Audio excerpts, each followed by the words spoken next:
Hier sind wieder Shiva und Jonathan, alias die Matrixer. Ja, Shiva, irgendwas ist anders an dir. Warum? Was meinst du? Ich weiß nicht. Ich glaube, ich habe ein Brett vor dem Kopf. Ja. Shiva, dann wird's doch mal Zeit, dass dir mal irgendwie ein Lichtlein aufgeht. Wow!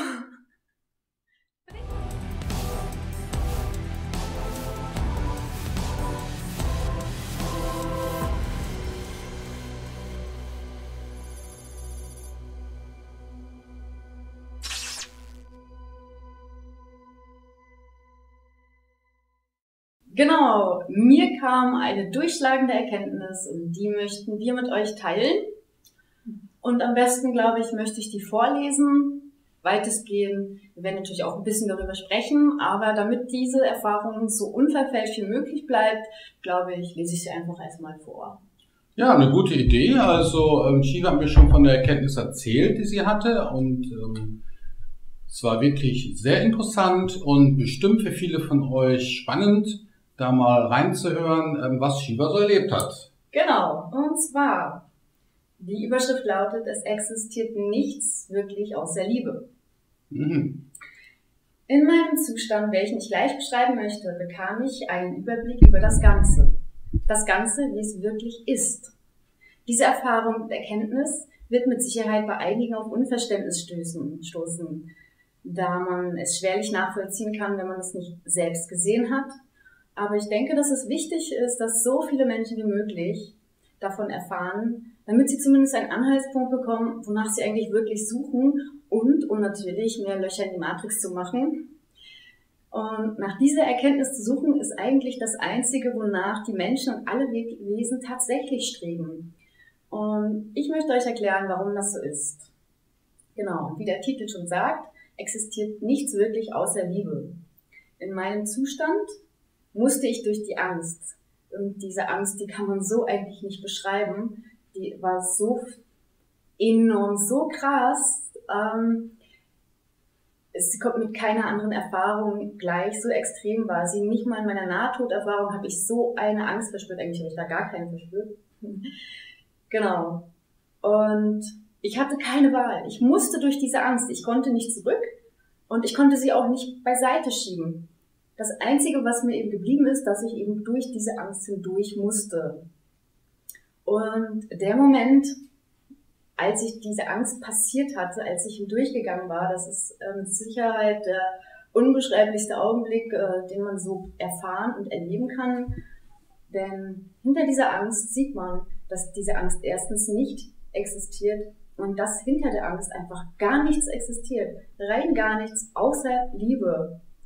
Und man erkennt plötzlich, dass wenn man hinter alle Facetten schaut, hinter alle Tarnungen, dass nichts existiert. Nicht die Angst, nicht die Wut, nichts. Nur reine, bedingungslose, ewige Liebe. Und aus dieser Liebe, die nichts beinhaltet, aber alles ist, wird alles erschaffen. Und das Verrückte daran ist, dass die Menschen und alle Wesen immer nach der Liebe suchen. Sie streben danach, sie gieren danach, sie suchen die Liebe. Und das Witzige ist, sie ist einfach in allem enthalten. In allem, im Finger, im Tisch, in jeder Aktion, in allem, was man tut, ist eigentlich alles reine Liebe. Sie ist in der Wut enthalten, in einer Zigarette und wenn man den Müll rausbringt. Sie ist in allem, was existiert, denn die Liebe ist die Existenz selbst. Man kann diese Worte praktisch irgendwie synonym verwenden. Und warum strebt jeder nach Liebe? Warum fühlen die Menschen sie nicht? Warum strebt man nach etwas, das überall ist? Weil man sie tarnt. Die Menschen innerhalb der Matrix zum Beispiel sind hier, um sich von der Liebe abzutrennen und um dort wieder hinzukommen, wo man eigentlich immer war. In der Liebe. Wir wollten erfahren, wie es sich anfühlt, getrennt zu sein. Und das ist diese Angst, die ich am Anfang so massiv fühlte. Die Angst, allein zu sein, die Angst der Getrenntheit. Und hinter der Angst der Getrenntheit erkennt man, dass nichts wirklich getrennt ist, dass alles Einheit ist und dass die Liebe diese Einheit ist, von der wir uns mit voller Absicht getrennt haben. Das ist das Spiel innerhalb unserer Matrix. Wir wollten diese Trennung, um zu erleben, wie es ist, von der Existenz der Liebe abgeschnitten zu sein. Und das Verrückte dabei ist auch noch, dass sie doch immer da ist, in jeder Bewegung, die wir machen. Wir können nicht mal den Finger bewegen, ohne dass es durch die reine Bedingungsliebe der Existenz geschieht.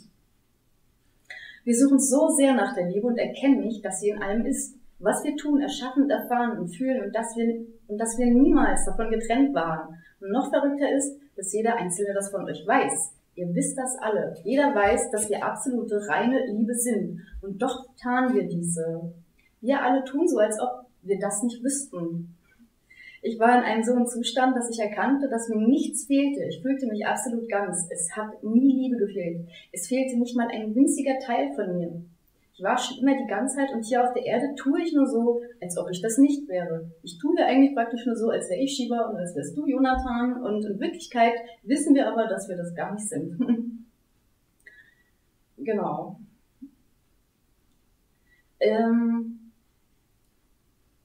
Und wir tun so, als wäre die Ganzheit etwas, wonach man streben müsste.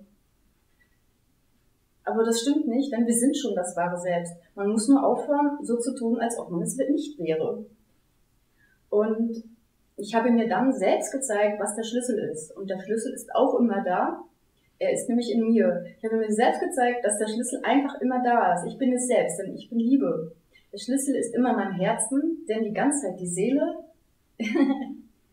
ist, was du im Herzen fühlst. Und sie ist reine, bedingungslose Liebe. Wir sollten wirklich aufhören, so zu tun, als wüssten wir das nicht. In dem Zustand unterhielt ich mich und ich unterhielt mich mit der Ganzheit dieser Person und die wusste das ganz genau. Die wusste ganz genau, wer sie wirklich war und was der Schlüssel ist. Und doch haben wir das geleugnet. Auch die Person, wir leugnen das eben. Und dann fragte ich das Alltag selbst immer wieder. Du weißt das doch, oder? Er verneinte dann die Frage und dann habe ich mich gefragt, der verkult mich doch. Ich unterhalte mich doch gerade mit ihm. Der weiß das doch, der weiß alles. Aber nein, im Alltag selbst weiß man das nicht. Denn ich habe mich ja parallel nicht nur mit dem Alltag selbst, sondern auch mit der Ganzheit dieser Person unterhalten, die eben alles wusste. Ja, noch verrückter ist, als dass wir die Liebe tarnen, ist, dass wir das sogar wollen. In unserer Ganzheit wollen wir die Liebe tarnen, um zu fühlen. Das ist das Spiel innerhalb der Matrix und es ist ein wunderbares, es ist etwas Besonderes und echt wirklich was sehr Wertvolles, wenn man es, wie ich es gefühlt habe, kaum anderswo im Universum finden kann. Denn auf der Erde hat man die Möglichkeit zu fühlen und zu spüren und zu berühren und ja, ich hatte nicht den Eindruck, dass das besonders weit verbreitet ist, außer eben in diesem unserem Spiel, was wir hier spielen. Und ich habe gefühlt, dass dieses Fühlen für uns Wesen, also für diese Ganzheit, die wir sind, so wertvoll ist, wie für einen Menschen jetzt zum Beispiel einen Diamant oder für eine Mutter das eigene Kind oder so. Wir alle sind hier, um zu fühlen, wie es ist, wütend zu sein, zu fühlen, wenn wir einen anderen berühren, ihn lieben, ihn hassen, verachten oder Zuneigung empfinden. Sprich, wenn wir innerhalb unseres geliebten Egos agieren. Dafür ist das Ego da. Das Ego, es ist dafür da, die Liebe zu tarnen. Wenn wir im Ego sind, können wir diese ewige Liebe nicht fühlen. Und genau das wollen wir auch gar nicht. Denn wir sind ja hier, um alles andere zu fühlen und zu erfahren. Und ich kann sagen, genießt diese Momente des Fühlens, genießt das Leben, solange ihr wollt. Und danach könnt ihr weitergehen. Wenn ihr aufhört, euch selbst zu tarnen, dann, also wenn ihr so tut, wenn ihr aufhört so zu tun, als hättet ihr von all dem keine Ahnung. Und dass ihr nicht wüsstet, dass alles Liebe ist. Und wenn ihr aufhört so zu tun, als seid ihr euer Ego. Das geht natürlich nicht von jetzt auf gleich, selbst wenn man die Erkenntnis hatte. Aber in jedem Moment, wo es dann passiert, kann man reinfühlen und hinterherfühlen und sehen, dass es zum Beispiel überhaupt gar nicht erst existiert. Aber dazu noch gleich. Wenn ihr nämlich aufhört so zu tun, als wüsstet ihr von nichts, dann kommt die wahren Erinnerungen zurück, die Erinnerung an das wahre Selbst. Jeder tut so, als wäre er das, was er ist. Ich tue so, als wäre ich Shiva, die gerne Kaffee trinkt, Bücher liest und euch von der Matrix erzählt. Doch all das ist nur ein so tun, als ob. Es ist ein Ausdruck reins der Liebe. In meinem Alltag selbst habe ich das nicht erkannt. Ich hatte ein Brett vorm Kopf. Ich dachte, ich lese, ich dachte, ich trinke Kaffee und ich spreche zu euch. Wir tun nur so, als ob wir eine Zigarette rauchen würden. Doch in Wahrheit rauchen wir nicht. Wir drücken dabei reinste Liebe aus. Und es ist auch unsere Absicht, so zu tun, als ob, da wir sonst das Spiel nicht mitspielen könnten, nicht erfahren und fühlen könnten, wie es ist, Mensch zu sein. Es ist alles Absicht. Die Ganzheit, das wahre Selbst ist die Absicht. Es ist synonym. Genau. Also Absicht verwendet ja eigentlich der Carlos Castaneda, weil es ist jetzt nicht mein Wort oder so. Der Don Juan in den Carlos Castaneda. Ja, aber er sagt es ja. Ne? Genau, er sagt es. Es ist die Absicht. Es ist die Absicht. Weil alles Absicht ist. Genau. Ja. Ja. Es gibt absolut rein gar nichts, was man nicht mit Absicht tut. In der Ganzheit sieht man, dass alles geplant ist. Alles ist gewollt. Es ist gewollt, hier auf der Erde zu sein. Es ist gewollt, mit Absicht jemandem Blumen zu schenken. Es ist gewollt, mit Absicht die Hand zu heben und die Kaffeetasse zu nehmen. Ja, und es ist sogar gewollt, und das wird jetzt sicher bei euch auf Kritik stoßen, wenn zwei Ganzheiten sich absprechen, um Mord und Totschlag zu spielen. Und das Verrückte daran ist, diese Aktion ist auch reinste Liebe. Ich habe das alles gesehen und das ist einfach unbeschreiblich schön. Die Ganzheit das Selbst möchte erfahren, wie es ist, vergewaltigt zu werden, getötet und überquält zu werden. Und genau das ist mir auch in einem früheren Leben passiert. Und doch ist genau diese Aktion alles reinste Liebe. Denn es wäre gar nicht möglich, das zu spielen, ohne ohne die Liebe des anderen, die einem helfen möchte, genau das zu erfahren eben. Ja, es ist immer alles gewollt und keiner kämpft gegen jemand anderen. Ich habe das intergalaktische Krieg gesehen und wer kämpft da gegen wen? Hast du mich dann gefragt? Niemand kämpft gegen irgendjemanden. Ja, die spielen auch alle nur, ne? Nein, niemand kämpft gegen den anderen. Es ist einfach nur eine Absprache zwischen diesen Seelen, die so tun, als ob wir uns jetzt bekriegen. Das spielen sie. Und wenn das Spiel vorbei ist, dann hat man sich einfach wieder lieb. Du hast mir dann so ein schönes Beispiel gesagt, wo man da in diese Computersimulation, die zwei gehen in so eine in diesen Spielhallen. Vielleicht magst du es ja nochmal erzählen, das war nicht schlecht. Naja, du gehst in so ein Ego-Shooter-Spiel rein. Ach so, ja, genau, ja. Ja, das ist wie mit diesen Ego-Shootern zum Beispiel, ne? Dass dann halt zwei miteinander spielen, aber sich gegenseitig bekämpfen innerhalb des Spiels. Und wenn sie dann einer verloren hat, der andere hat gewonnen, dann hören sie auf zu spielen und dann gehen sie zusammen Bierchen trinken. Genau, das ist ein sehr gutes Beispiel, das passt echt. Genau. Ja, genau. Und sobald man eben genau das erkannt hat, dass alles aus reinster Absicht geschieht und alles eine Absprache ist und diese Absprache aus reinster Liebe geschieht, um zu erfahren, kann man die volle Verantwortung übernehmen für alles, was man tut, für jede Handlung. Es ist natürlich schwierig, die Verantwortung für sein Leben zu übernehmen, wenn man denkt, woher kommt das alles, warum passiert mir das? Man fühlt sich eben als Opfer der Situation und der Gegenüber, das ist der Täter. Aber Opfer und Täter existieren nicht, denn alles ist eine Absicht und eine Absprache eben zwischen den Ganzheiten und das passiert aus reinster Liebe. Es gibt eigentlich wirklich einfach nichts anderes und das ist sehr beeindruckend. Na gut. Und was ist jetzt mit der Liebe, nach der alle streben? Sie streben nach etwas, obwohl sie es sind und sie davon durchdrungen sind, in jedem Atom, das existiert, weil sie sich zurück zur Einheit sehen. Sie sehen sich danach, die Trennung aufzuheben und doch ist von jedem Einzelnen gewollt, die Trennung zu erfahren. In der Ganzheit sieht man, dass nichts getrennt ist und dass alle Tarnung Absicht ist. Wir wollen gar nicht anders, als so zu tun, als ob wir von all dem gar keine Ahnung haben. Aber die haben wir. Wir wissen ganz genau, was der Schlüssel ist, wie wir alle Erinnerungen zurückbekommen, wie wir den Zustand der Ganzheit zurückbekommen und wie wir in den Zustand der Einheit zurückgelangen, in die reine Liebe. Wir wissen das alles und wir tun so, als ob wir keine Ahnung hätten. Und das habe ich gesehen und das war sehr, sehr witzig. Wenn man wütend ist, sollte man sich klar machen, dass jetzt das Ego da ist. Und auch das Ego an sich existiert einfach gar nicht. Wir tun nur so, als würde es existieren, damit wir erfahren können, was es bedeutet, wütend zu sein. Doch wenn wir aufhören, so zu tun, als seien wir gerade wütend oder eifersüchtig, wenn wir die Tarnung einfach fallen lassen, werden wir feststellen, dass dahinter nichts anderes existiert als Liebe. Wir streben so sehr nach der Liebe und sehen nicht, dass nichts anderes existiert als die Liebe, weil wir so tun, als ob die Liebe nicht existiert. Wir tun so, als ob wir verliebt sind. Nach dem Tod gehen wir ins Licht und dort empfängt uns ein liebevolles Licht. Dieses Liebeslicht ist eine Frequenz, eine wundervolle, hochschwingende Frequenz, die uns an etwas erinnert, an die wahre Liebe, die Seinsliebe, an das, wonach wir wirklich streben, wo wir wieder hinwollen. Und natürlich wissen das die Matrixerbauer und somit ist klar, dass dieses Licht, die Liebesfrequenz, welche natürlich nicht zu verwechseln ist mit der wahren Liebe, die eben ewiges Sein ist. Ja, das darf man eben nicht verwechseln und die benutzen das eben, weil es eben Liebe ausstrahlt, also eine hohe, hochschwingende Frequenz. Und diese Frequenz, die ruft eben die Erinnerung hervor nach dem wahren Seinszustand und deswegen folgen wir alle dem Licht und laufen in die Falle. Und das Verrückte daran ist, so grausam es sich anhört, auch die Falle ist reine Liebe. Es hört sich widersprüchlich an, doch der Widerspruch existiert nicht.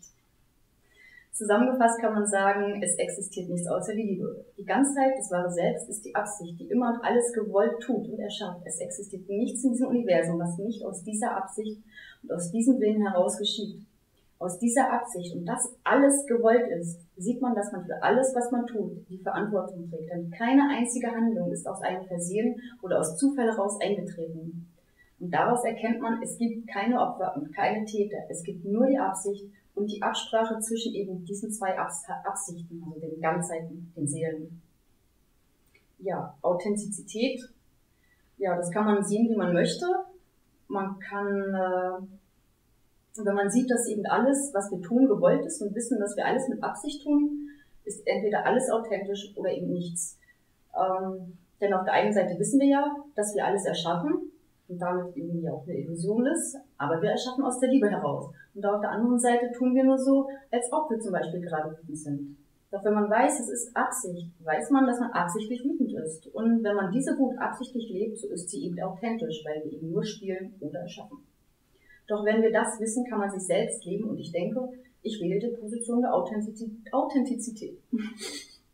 Denn selbst wenn alles ein Spiel ist, so ist es doch eines, welches wir wollten. Wir wollten uns selbst so erschaffen. Warum das nicht auch so leben? Ja, in unserem kleinen Universum, unserem Spiel in der Matrix geht es ums Fühlen.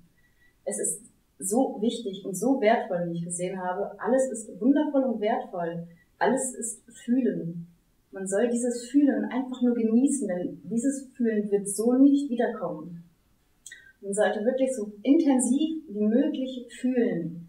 Man sollte die Trauer fühlen und sie genießen. Denn wir sind Menschen und nur wir Menschen können das so fühlen, niemand sonst. Und hinterher, dann kann man auch hinter die Tarnung schauen. Sehen und erkennen, dass wir uns selbst belügen, dass diese Trauer zwar gewollt ist, aber nicht mit dem wahren Seinszustand der Liebe, also dass sie dem gar nicht entspricht.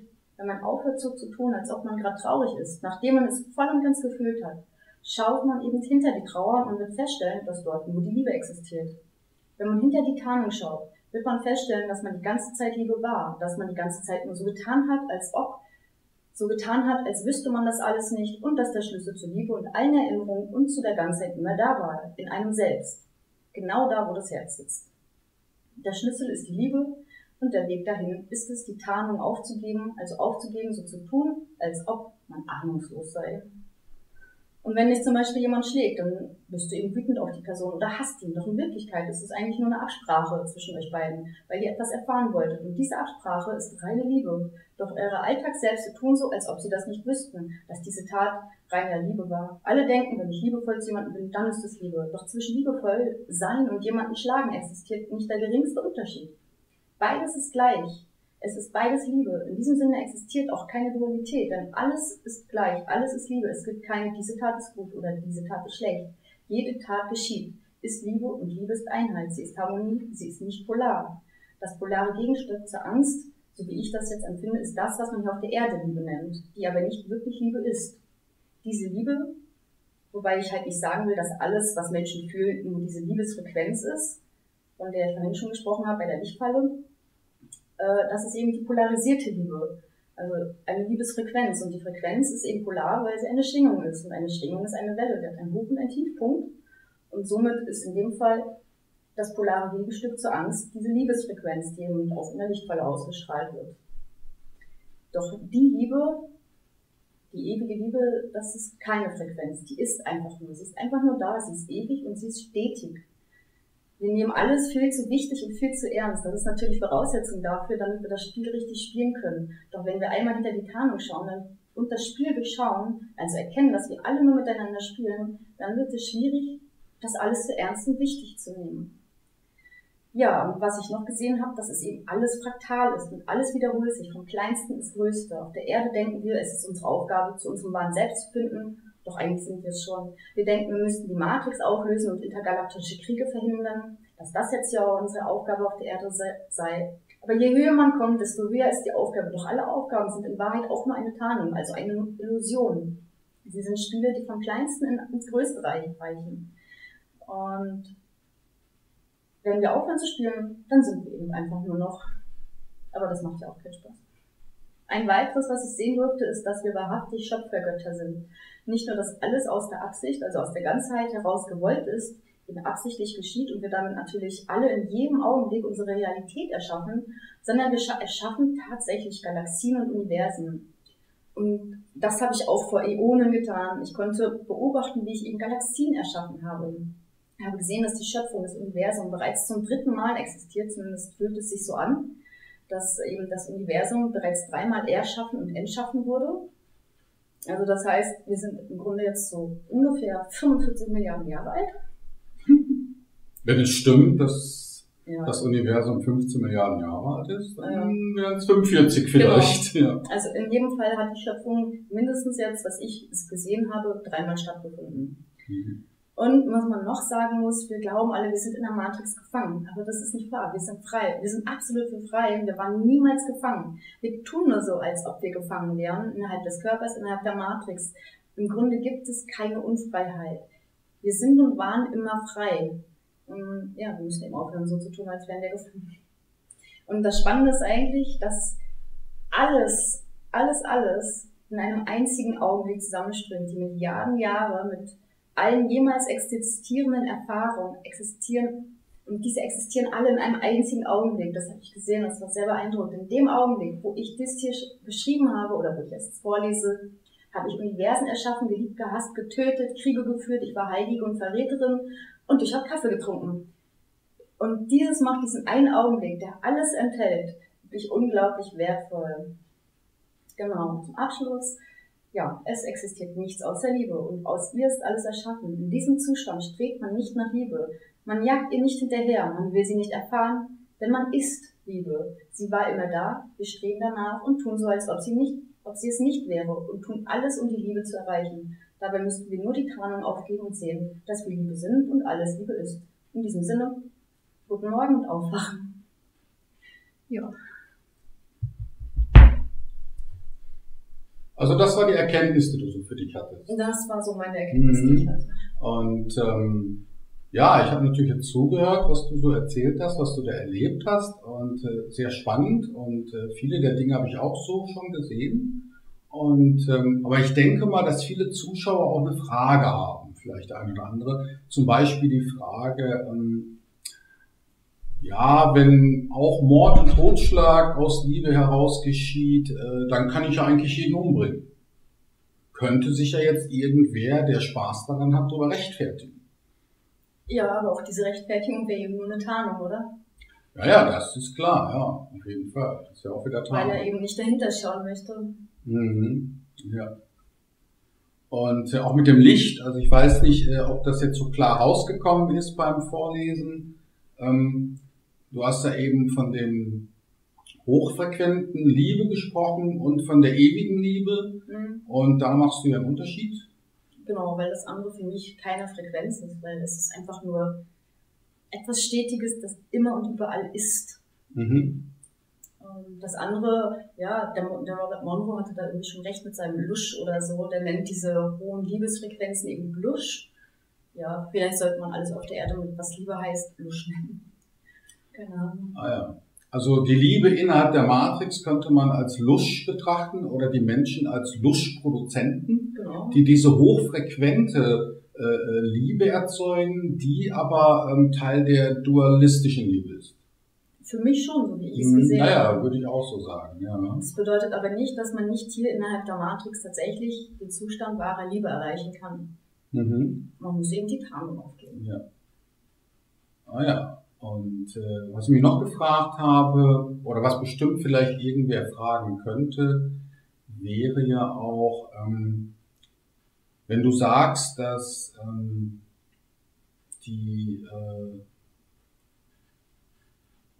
dass jeder Mensch also irgendwie die Liebe tarnt. Warum sollte man denn die Liebe tarnen? Ich meine, die Liebe ist doch ein schönes Gefühl, ist doch was Tolles. Warum sollte man das vor wem anders verstecken? Also das könnte vielleicht so eine Frage sein. Naja, weil wir eben die Getrenntheit erfahren wollten. Das heißt also, die Liebe, die kann man ja, wir kommen aus der Liebe und in diesem Spiel, im Matrix-Spiel, ist es möglich, diese Liebe eben nicht zu fühlen.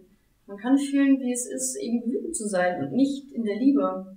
Und ich glaube, das ist der einzige Grund, also zumindest ist das der Grund, den ich gesehen habe, dass man sich getrennt fühlt, abgeschnitten von der Einheit, von der Quelle, der ewigen Liebe, von der Existenz.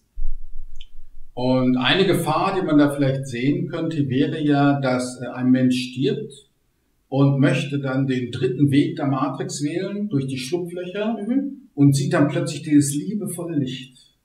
Und denkt sich dann, oh, das ist ja die Liebe, von der Shiva erzählt hat, da muss ich hin. Nee, ich habe davon erzählt, dass sie es nicht ist. Nein, die Lichtfalle, die strahlt eben nur diese Liebesfrequenz aus, aber sie ist nicht die reine ewige Liebe. Es ist für mich, so wie ich es gesehen habe, eine Erinnerung an das, was wir wirklich sind und wo wir wirklich wieder hin zurück wollen. Aber es ist für mich nicht so, sollte man nicht verwechseln. Also man könnte sagen, es gibt zwei Arten von Liebe. Kann man so sagen, ja. Kann man so sagen, ja. Also die hochfrequente, sagen wir mal, künstliche Liebe, könnte man fast sagen, oder? Naja, es heißt künstlich, es ist erschaffen worden, es sind Frequenzen, gell? Alles, was erschaffen ist ja so künstlich. Ja. Ja. Jetzt nicht im Sinne von KI, ne? Ja, genau, aber künstlich, wie ein Kunstwerk, könnte man sagen. Ja, ich meine, wir sind ja auch künstlich, der Körper hier ist auch künstlich. Ne? Ja, also okay. Und die andere Liebe, von der du jetzt aber gesprochen hast, ist die ewige Liebe, die überall existiert. Ja, und das Einzige, was wirklich existiert, genau. Naja. Und innerhalb der Matrix wird das dann halt versteckt. Genau. Damit man sich eben den dualistischen Spielen hingeben kann. Genau. Ja, okay.